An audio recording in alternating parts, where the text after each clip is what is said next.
পরিবারে চলছিল প্রস্তুতি, প্রায় শেষের পথেই সবকিছু।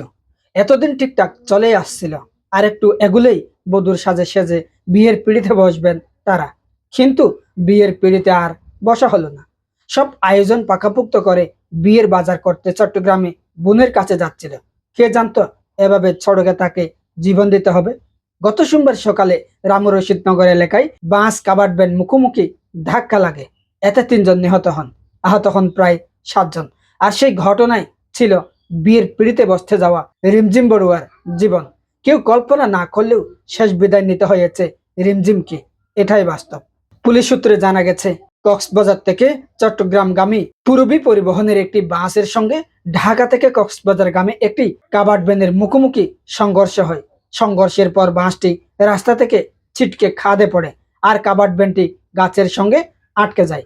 নিহতের পরিবার বলছে, চট্টগ্রামে রিমঝিমের ছোট বোন পড়ালেখা করেন। সে সুবাদে রিমঝিমের কথা ছিল চট্টগ্রামে বিয়ের সব বাজার করার। তাই চট্টগ্রাম যাচ্ছিলেন রোহিঙ্গা শিবিরের একটি বেসরকারি উন্নয়ন সংস্থায় কর্মরত রিমঝিম বড়ুয়া। এদিকে রিমঝিমের বিয়ে জুলাই মাসের 6 তারিখ নির্ধারণ করা থাকলেও আর সে তারিখ গুনতে হবে না পরিবারের।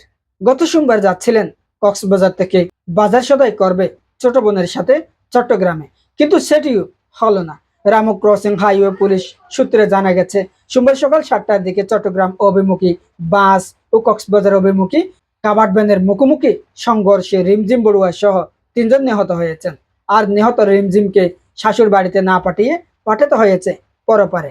রিমঝিম বড়ুয়া বয়স 21, কক্সবাজারের রামুর রাজারকুল ইউনিয়নের পূর্ব রাজারকুল গ্রামের হিমাংশু বড়ুয়ার মেয়ে। 4 ভাই বোনের মধ্যে তিনি ছিলেন তৃতীয়। একটি বেসরকারি উন্নয়ন সংস্থার হয়ে রোহিঙ্গা ক্যাম্পে কর্মরত ছিলেন তিনি।